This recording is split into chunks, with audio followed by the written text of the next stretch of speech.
Hello everyone, welcome back to my channel. तो आज का जो टॉपिक है वो है इंग्लिश ग्रामर नरेशन रूल्स हम पढ़ेंगे, which is very important for you take SSB exam and other exams, right? Let us start. पहला है डायरेक्ट स्पीच। डायरेक्ट स्पीच है, देन इनडायरेक्ट स्पीच है। ठीक है, डायरेक्ट स्पीच क्या होता है? देखो, नरेशन में दो तरह से हम उसको क्या बोलते हैं, सेंटेंसेस को नरेट कर सकते हैं। ठीक है, नरेशन के रूल्स होते हैं, उसी बेसिस पे क्वेश्चंस आपके पूछे जाते हैं। तो जो आपका देखिए एसएसबी का एग्जाम है उसमें जो इंग्लिश का पोर्शन है उसमें ये वाला टॉपिक है नरेशन। ठीक है, तो बहुत ध्यान से आपको रूल्स को फॉलो करना है। पहले आपको ये पता होना चाहिए डायरेक्ट स्पीच क्या होती है और इनडायरेक्ट स्पीच क्या होती है। डायरेक्ट स्पीच में आप एग्जैक्टली वही चीज़ बोलते हो, वही चीज़ नरेट करते हो जो किसी बंदे ने बोली हो, ठीक है, सामने वाले ने। इनडायरेक्ट मतलब अपने वर्डिंग में आप बताओगे कि हाँ उसने ऐसा बोला। ठीक है, अब यहाँ पे क्या होता है, देखो एग्जाम्पल से हम समझते हैं। डायरेक्ट स्पीच क्या होती है? ही सेड, उसने कहा। क्या कहा? एग्जैक्टली कॉपी पेस्ट आपने कर दिया वो चीज़ की, हाँ उसने ये चीज़ कही। क्योंकि I am going to the cinema, मैं सिनेमा जा रहा हूँ, उसने एग्जैक्टली वही वर्डिंग यूज़ कर ली। इनडायरेक्ट स्पीच में वो he said that he was going to the cinema, उसने कहा कि वो सिनेमा जा रहा है। अपने अपने से ये चीज़ बोली, वो कह रहा है कि वो सिनेमा जा रहा है। हमने डायरेक्ट कोट नहीं की, वो डायरेक्टली वर्डिंग कोट नहीं किया। अपने वर्डिंग में आपने बोला चीज़ वही है, दोनों सही है, पर आपने अपने वर्डिंग में नरेट किया, इनडायरेक्टली आपने वो चीज़ बोली।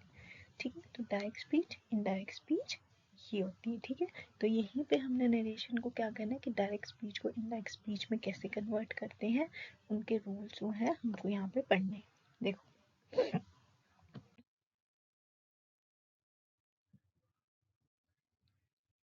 डायरेक्ट स्पीच और इनडायरेक्ट स्पीच, ठीक है, जिसको हम रिपोर्टेड स्पीच भी बोलते हैं। पहला है प्रेजेंट सिंपल। प्रेजेंट सिंपल क्या कहता है? प्रेजेंट सिंपल में अगर कोई वर्ड है, डायरेक्ट स्पीच है, आई एम अ डॉक्टर, ठीक है, वो कहता है मैं एक डॉक्टर हूँ। अब उसको क्या है, पास, जो प्रेजेंट सिंपल है उसको हम पास सिंपल में चेंज करते हैं। ठीक है, इनडायरेक्ट स्पीच में तो हम क्या बोलेंगे, ही said he was a doctor, उसने कहा कि वो एक डॉक्टर है। ठीक है, उसने कहा, पहले से कहा था, उसको बोला हुआ था, उसने क्या, उसे पास में वो डॉक्टर था। ठीक है, उसने कहा वो एक डॉक्टर था। ठीक है, तो प्रेजेंट सिंपल को जब हमने कन्वर्ट करना है नरेशन में तो किस में हम कन्वर्ट करते हैं? पास्ट सिंपल में, सिंपल पास्ट में। ठीक है, फिर हमने प्रेजेंट कॉन्टिन्यूस करना है।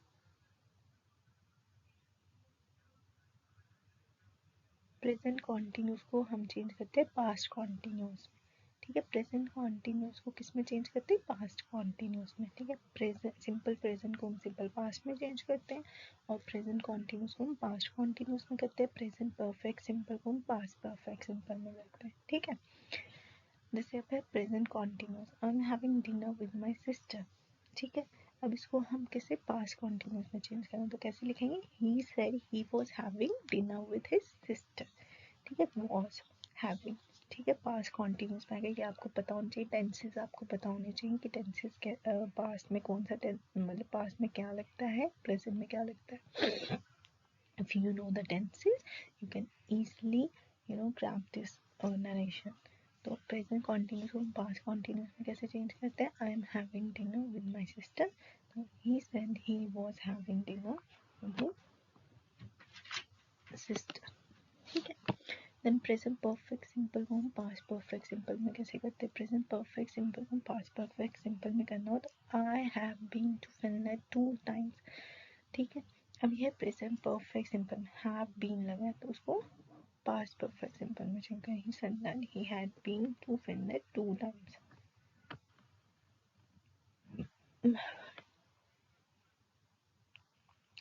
इसके बाद है present perfect continuous. Present perfect continuous किस में चेंज हो जाता है? Past perfect continuous. तो ये याद रखना है, जो प्रेजेंट की जितनी भी टर्म है वो पास्ट में चेंज होती है। ठीक है, प्रेजेंट सिंपल जो है वो सिंपल पास्ट में चेंज होता है।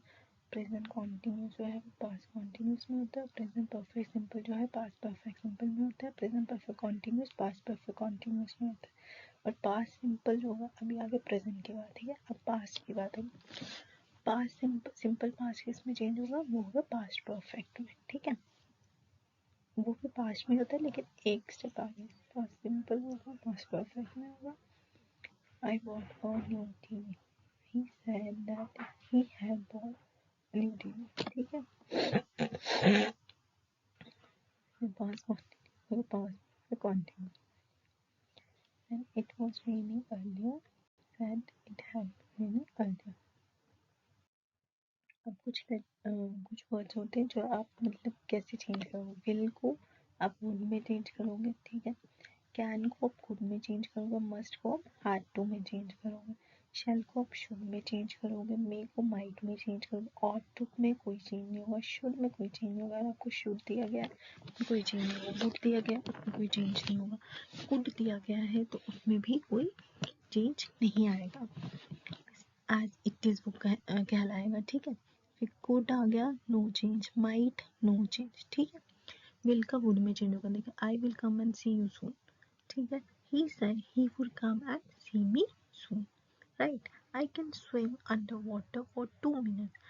He said he could swim underwater for 2 minutes. Same as it, लेकिन can का could। अगर आपके सेंटेंस में can आता है, must आता है, shall आता है, may आता है, ought to आता है, should आता है, would आता है, could आता है, might आता है, तो आपको कैसे उसको कन्वर्ट करना है वो यहाँ पे लिखा है। अगर will आ रहा है आपके उसमें सेंटेंस में तो आपने वुड में चेंज करना है, शैल आ रहा है तो शुड में चेंज करना है, कैन आ रहा है तो कुड में चेंज करना है, शैल आ रहा है तो शुड में, ठीक है। मे आ रहा है तो माइट में, ऑट टू नहीं चेंज होगा, शुड नहीं चेंज होगा, वुड नहीं चेंज होगा, कुड नहीं चेंज होगा, माइट नहीं चेंज होगा,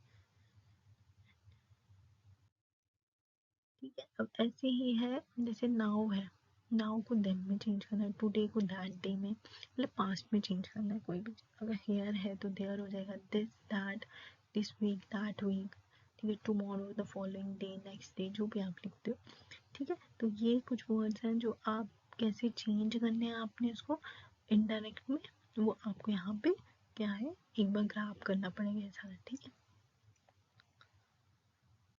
देन आता है रूल्स फॉर यूनिवर्सल ट्रूथ और हैबिचुअल फैक्ट्स। क्या कहता है कि अगर आपको कोई जर्नल यूनिवर्सल ट्रूथ है जो चेंज नहीं होता, ठीक है, वो दिया हो, जर्नल कोई सेंटेंस दिया हो, तो उसको चेंज करने का क्या प्रोसेस होता है। In probably future condition, the present tense used there is not changed into the corresponding past form। कह रहा है प्रेजेंट टेंस, ठीक है, जो यहाँ पे प्रेजेंट टेंस यूज होगा वो चेंज नहीं होगा इनटू कॉरेस्पॉन्डिंग पास्ट फॉर्म में, ठीक है। डायरेक्ट क्या आ गया, my friend said I am an early riser, मैं क्या हूँ अर्ली राइजर हूँ। My friend said that he is an early riser, he is an, बस इज आएगा इसमें। Here, others man is the only animal that cooks his food. That man is the only animal that cooks his food. ठीक है, कुछ change नहीं होगा इसमें, ठीक है। improbably future condition, the present tense used there is not changed, ठीक है, कुछ चेंज नहीं होगा, वो present टेंस जो है वो पास्ट टेंस में चेंज नहीं होगा। तो जनरल, यूनिवर्सल और हैबिचुअल ट्रूथ होते हैं, प्रोवर्ब्स आगे या हिस्टोरिकल इवेंट्स है वो चेंज नहीं होंगे, ठीक है, एज इट इज रहेंगे। जैसे honesty is the best policy, honesty is the best policy, universal truth, ठीक है। ये तो प्रोवर्ब है honesty is the best policy, तो ये चेंज नहीं होगी, ये एज इट इज ही लिखी जाएगी,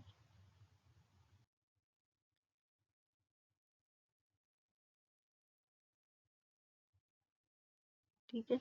अब आपको देखना है चेंज नहीं होगा जब भी पास, जैसे अब यहाँ पे simple past is not change if the reported speech क्या होगी, जो आपकी इनडायरेक्ट स्पीच है, जो इनडायरेक्ट स्पीच है, ठीक है।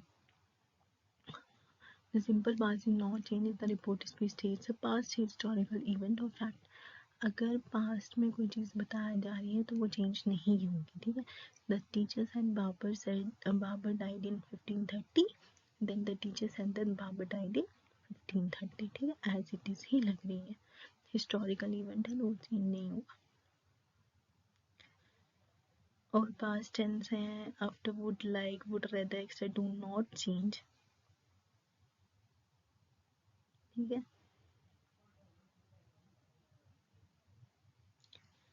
यहाँ पे कुछ रूल्स हैं जो चेंज रहेंगे, आपको ये रूल्स को याद रखना है। और यू मस्ट नो टेंसेस।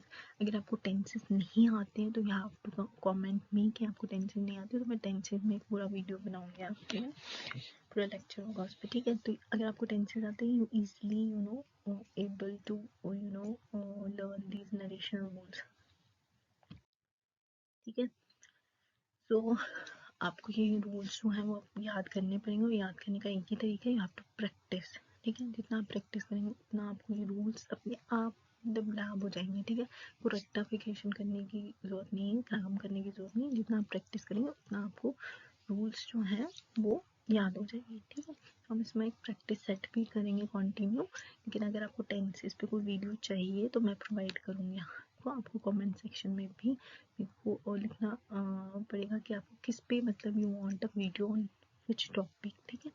तो ये जूनियर असिस्टेंट जो आपका अकाउंट असिस्टेंट का एग्ज़ाम आने वाला है उसके लिए भी बहुत ज़्यादा हेल्पफुल है, ठीक है।